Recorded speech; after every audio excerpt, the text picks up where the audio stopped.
Hi, and welcome to this Fuller Speed Ahead here at Live at Home or Virtual Summit. My name's Kevin Hill. I'm the Executive Publisher here at Freightwaves, standing in for Craig Fuller on this episode. And joining me is Larry Klein, Vice President of Logistics at Bringg. And we're going to talk about the final mile. We're going to talk about how COVID's changed quite a bit in the logistics space and what's needed in the future.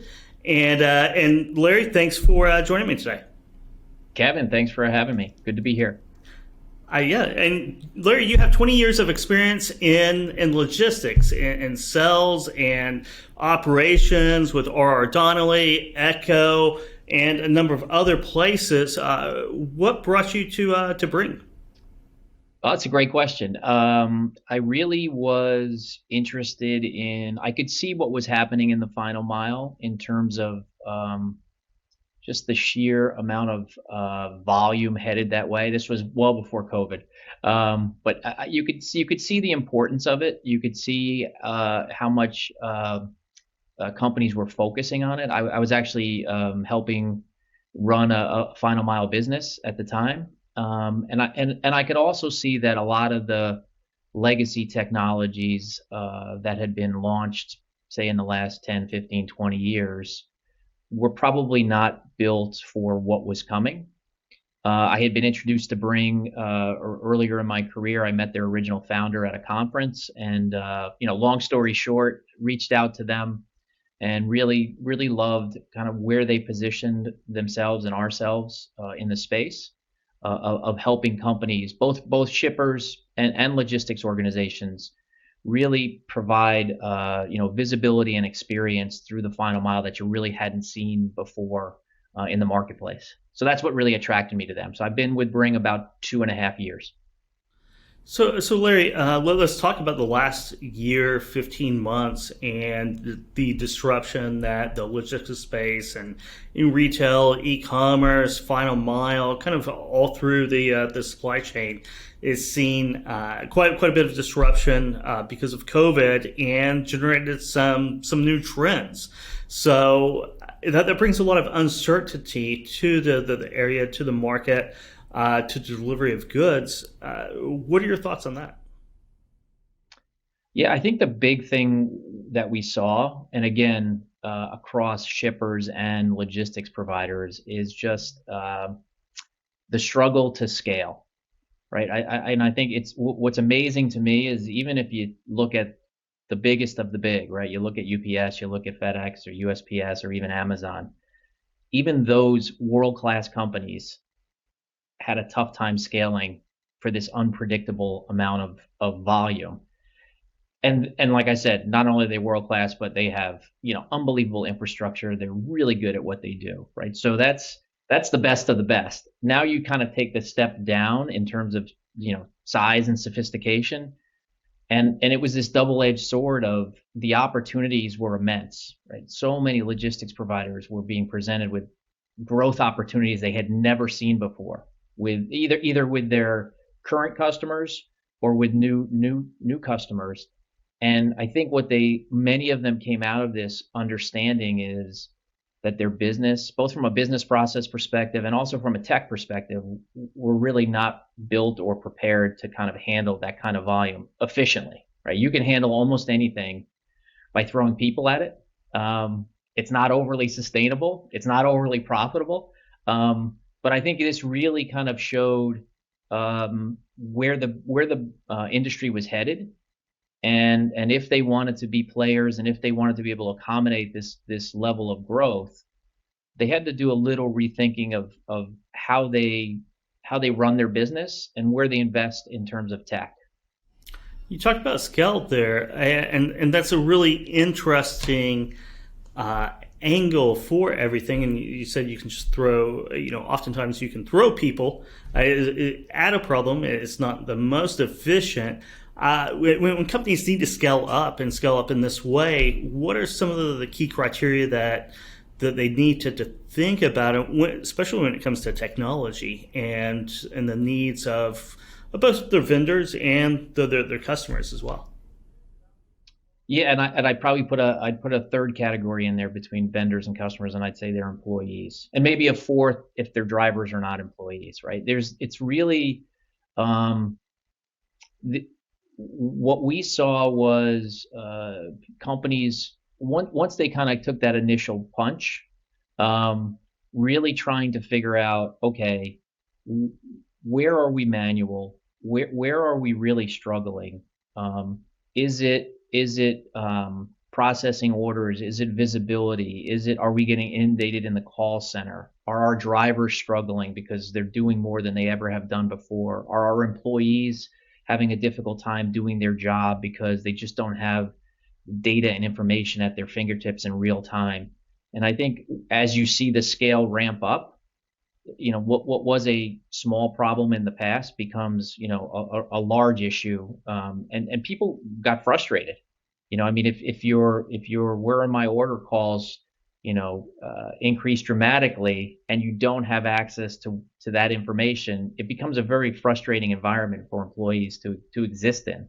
So that's what we saw, a ton of that. And then as a result of that, Kevin, it was, when people got a chance to take a breath, a lot of the conversations were, okay, how do we plan for a future that we don't really know what's in store, and how do we make sure that our tech and processes are flexible enough so that we don't have to necessarily know what's coming, but we know that we're prepared to be able to flex and be able to change and be able to pivot.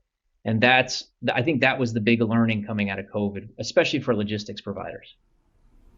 I think another key point on that, and you had the beginning of COVID, you had the beginning of this boom of e-commerce and final mile, where just the consumer expectations were just having it delivered at my doorstep.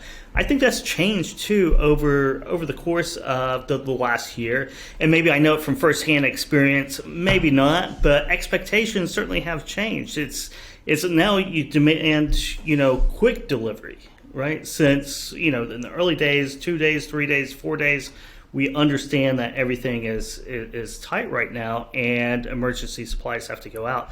But now the expectations are a little bit higher, right? It's like I want it same day, I want it next day, I want it 2 days, I want it correctly, I want it like clockwork. And those expectations have grown as e-commerce sales have grown, right? Yeah, I think the word you use repeatedly is the key word, which is want, right? And not everybody wants it in an hour or wants it next day, right? So it's tied to want is choice, right? So we're all consumers, right? We're all at home and we all get stuff delivered to our homes, and we have a level of expectation for experiences. And I think some of that gets brought to the business place where we say, hey, this is what we need to offer because this is what I expect when I'm wearing my consumer hat versus my business hat.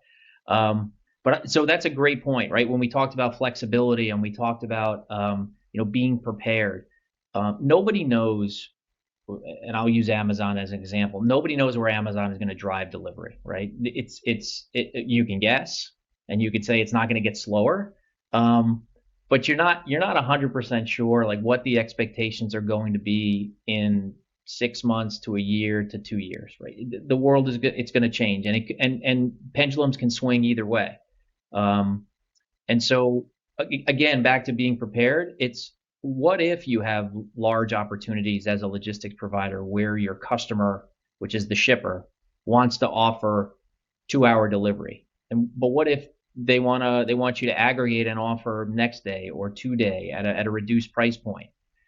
Those are the kind of things strategically that logistics companies have to kind of sit down around the table as an executive team and say, listen, we have to be ready because we're not sure what our shippers are going to ask for. They can ask for faster, they can ask for slower, they can ask for sustainable options, right? Green options. We're seeing a lot of that in the marketplace as well.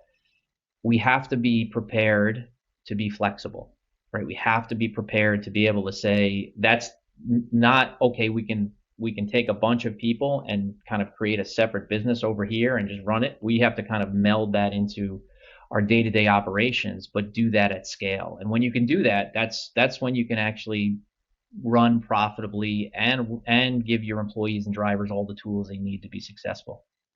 Yeah, and talk about tools to be successful. Bringg, Larry, you guys have done a couple studies on this, and here's one of the key stats that I took away from that research is that in your survey, I believe 200 logistics service providers, over 60% of them saw increased demand for last mile delivery, but a lack of visibility, automation, and innovative tech was holding them back. And that there's 3 or 4 different groups that we talked about, but you have the shippers, vendors, you have employees, and then drivers. If they're not employees, that makes a tough day when you don't have those automative and technological processes, and you're stuck in manual, kind of a manual purgatory as demand is increasing and expectations are increasing as well. Yeah, those studies were really fascinating, right? Because so we did what we call the Bringg barometer for retailers. So we in effect asked retailers kind of what was going on in their world, how COVID affected them, where their focus is strategically, what's important to them, and they're really the voice of the, let's just call it the consumer, right? That because those are their customers. And then we did a very similar survey for logistics service providers, where we not only asked what was important to them as a business, but also their customers, which are the retailers. And so there were some consistencies across the board, and then there were some inconsistencies that are probably some opportunities for logistics companies to address. And so one of the things we saw, like across the board, in terms of importance, is visibility, right? And you guys talk to a lot of visibility players in the marketplace. I think our definition of visibility is a little different. This is visibility into almost every aspect of the final mile, and it's some of the things we talked about a little bit earlier, right? So visibility is not only for the consumer to kind of have that Uber-like tracking and be able to understand what the ETA is and when their parcel or large, big and bulky item is going to be delivered to the home. So certainly that's the most common definition. But visibility is also, a dispatcher knowing where his or her drivers are, right? Visibility is also a driver really understanding what their day is like, because they are presented with information in real time at every stop so they can do their job more effectively, right? Visibility is customer service people really understanding when there are exceptions, when there are problems, because stuff happens. We all know that, right? And being ahead of that. So it's really this all-encompassing world of, hey, we know we're going to have challenges. Every day is different in logistics and transport, especially in final mile. But how do we present the data in real time to all the constituents, to everyone involved, so they can do their jobs and do it as effectively as possible? And so both. What was interesting was the retailers placed a really high level of value on visibility, because I think they look at that as being a differentiator as they compete against other retailers or other shippers. But the logistics service providers, while they said that they get asked about it a lot, weren't really planning on necessarily investing in it. So that's where you see one of those kind of aha, and this is not a Bringg like commercial, but it's just, look, those are your customers, and they're telling you that this is important to them, and yet as a group, 200 logistics service providers, I think it was 18. I think I have the number here. 18% said they were going to invest. So it's not a very high number.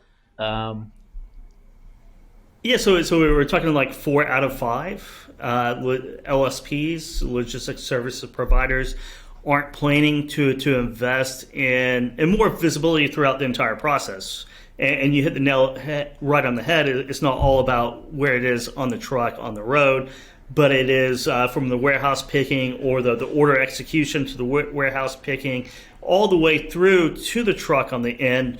and what happens, if it's delayed at any part of that, what's the updated status? I mean, that's what consumers and their vendors, retailers, right, are claiming for. But you're saying 4 out of 5 LSPs aren't ready to make that investment.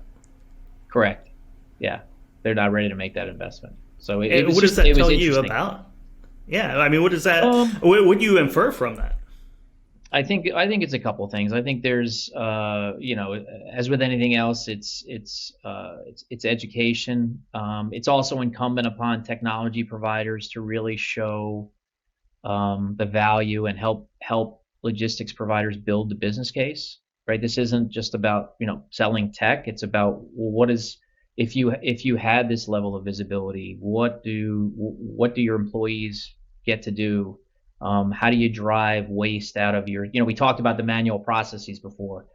These things are all tied together. It's really fascinating to do. We do a lot of workshops with our prospects and customers to truly dig in on, okay, if you were going to make this investment, let's work with you to figure out, what does it mean to your business? Because no one's buying tech just for the sake of buying tech, right? It's not, it's a painful, change management is hard. It's a painful process. Nobody likes to switch off one platform to another. So there has to be a compelling business reason to do it. What we see are like buckets. So you see a bucket of manual processes that really you can address. And then you see, so that's more on the cost side. And then you see on the revenue side, if you had this capability, does it allow you to better compete against your other logistics providers that are all clamoring for this retail volume? And so we're able to kind of put a dollar value on those things and help companies justify the spend. And it's always great to put dollar values on that, but just from a conceptual level on my side, I mean, that's a key differentiator. That's a key competitive advantage right now. You had a year of where it brought, you had kind of a trend brought forward, demand brought forward on e-commerce in the final mile. I mean, it's grown, explosive growth over the last year, and that rate of growth is going to continue. It brought forward the trend that we all did see coming, in the next 5 or 10 years pre-COVID, right? And now that is just accelerated, and LSPs who aren't ready to invest in that technology and accept those new rules of the game really are missing out on a real key differentiator, aren't they? Agreed. I think from a competitive perspective, and obviously we're not involved in every conversation that an LSP would have with a shipper or with a retailer, but I know that the demands are very high. There's also a big demand from the retailers for self-scheduling. So to allow consumers, when they're placing an order, so at checkout or just after checkout, to leverage tools that allow them to pick, back to choice, right? We just chatted about choice, right? To let them pick. They may not want it today or tomorrow. They may want it next week, right? Maybe they're away. Maybe they're just not ready for it. So giving them the ability to choose what's convenient for them, but presenting real options on behalf of the logistics provider, right? It's not like you're giving them carte blanche to pick whatever delivery slot they want, because that doesn't work for anybody. But what you are presenting them with, because the technology exists, is to say, hey, you live in a certain area. I know where I'm going to be shipping this product from. Therefore, I have a general idea of the options that are available from an efficiency and an operational perspective, and I'm going to present those to you. Now, you as the consumer, you're like, great, I've got options. This is awesome. Like, you don't know that the 3 options you're being presented are all good for the LSP, but that's okay. That's kind of where the technology really helps it helps the retailer address the needs of the consumer. It helps the consumer schedule on something that's convenient for them, and it helps the LSP operate more efficiently. So those are the kinds of things that we work on together. Again, what we found is self-scheduling, big point of discussion for retailers, not as big for the LSPs. They're kind of struggling with how do they fit into that equation to help drive self-scheduling, so that it is a competitive. That's a huge competitive differentiator for a logistics provider, right? Yeah, I would definitely think so. The self scheduling would be really a large key component. Just as you said, that is a key competitive differentiation.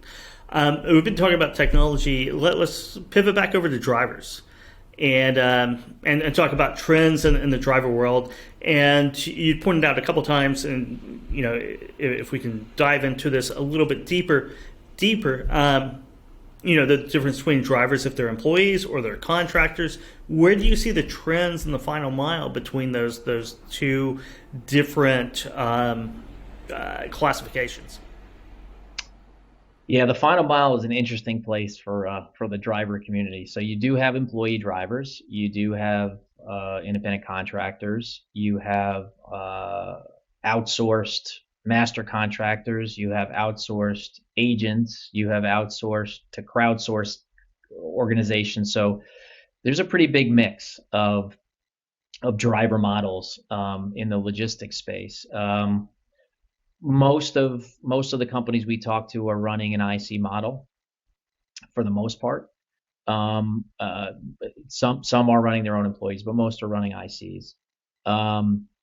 What we see is tech again can be a reason for a driver to stay or go. Right. One of the challenges of running an independent contractor model is, they're under no obligation to show up tomorrow. Right? If they get a better job, or they can drive for someone else, and they either find that it's a more pleasurable experience, or it's compensation based, or they like the work better.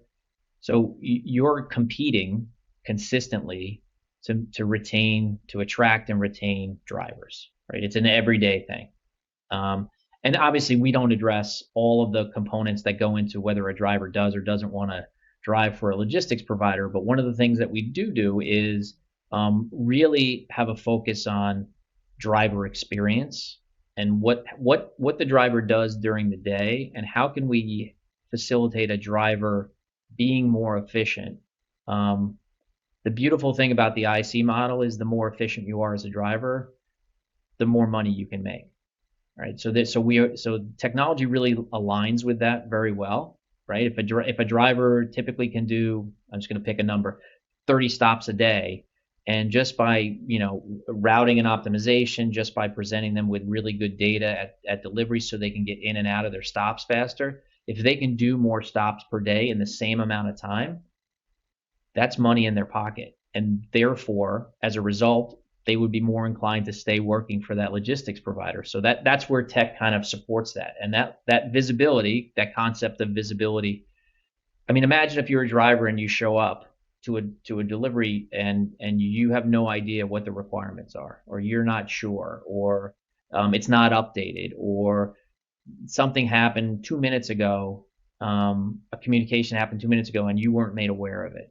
It's very frustrating, right? It's a very hard job. It's a very challenging job. So again, we have a ton of different communication tools that allow the dispatcher to communicate with the driver, the consumer to communicate with the driver. Really, we're trying to take friction out of the process, and as a result, hopefully you can retain more drivers for your company. And you talked about friction right there. I mean, that's what really visibility brings, is to remove friction. Because the more you're kind of in control of your own workflow, you have the information you need to make decisions, whether you're an employee, a customer, a retailer, owner of an LSP, a driver, independent contractor. The more visibility you have, the better decisions you can make, which reduces stress, hardships, and those painful moments throughout your day. Well, yeah, I mean, we've all waited for, and I'm not going to name names, and I'm not going to name industries, but we've all waited at home for something to come between 8 a.m. and 4 p.m. Right? Everyone has experienced that, right? That's a massive amount of friction, right? To give that wide of a window and then no further communication. creates an experience that's pretty negative, right? And I think a lot of companies have addressed that and have moved beyond that. But so one of the things our customers are trying to do is not only give more accurate ETAs, tighter ETAs, but then updated ETAs as the day unfolds, right? And then as a result of that, potentially the option to reschedule, right? So let's say you had to be home for a delivery, and let's say your original ETA was in the middle of the day, and then because there was traffic or someone got held up at a previous stop, now it's being pushed out, and now you're not going to be there. So today's world, the consumer can say, I want to reschedule this, and they can do it in an automated fashion. So the driver doesn't show up with something that can't be delivered. The consumer doesn't have to wait around not knowing when the driver's going to be there. Those are the things that we see, as to your point, as friction, that we're constantly kind of working on as an industry to try to take that out of the equation, because it really does make a difference in terms of the perception of the retailer and ultimately the perception of the logistics provider. You're exactly right. And removing the friction increasing visibility, removes the friction, makes everybody happy, and that is a competitive advantage, and one that I think every LSP should chase after with all their might. Certainly, Larry, it's been a pleasure speaking with you on this Fuller Speed Ahead here at Live at Home. And any parting thoughts, or how can our audience reach out and learn more about Bringg? Sure. Thanks, Kevin. No, it's been my pleasure. I really enjoyed our conversation. Obviously, you can go online at www.bringg.com. If anyone wants to shoot me a note, I'm at larry@bringg.com, and happy to chat with anybody in the audience that has questions or wants to talk about the topics that we covered today. One last thing, Kevin, before we hop, I just because we didn't really touch on it, and it's kind of an exciting new offering for us, is that we're really looking to try to help both retailers and logistics providers better manage their sustainability efforts, and really try to not only their carbon footprint, but just offer choice, again, back to choice, offer choices potentially that are more green. So we launched a tech practice called Bringg Green, and more to come on that. But we see it as a topic that a lot of retailers want to talk about, and as a result, a lot of logistics providers are being tasked with how can you become a partner in this. So I did want to throw that out to the audience because we didn't get a chance to chat about it, but it's another interesting kind of aspect of how the delivery world is changing. Thanks for including that, Larry, because we didn't cover sustainability, and it is important, and it's growing more important every day. And there's such good technologies attacking it from every different angle here. So thanks again, Larry. Thanks to Bringg, and thanks for watching this Fuller Speed Ahead. And stay tuned for some more amazing sessions here at Freightwaves Live at Home.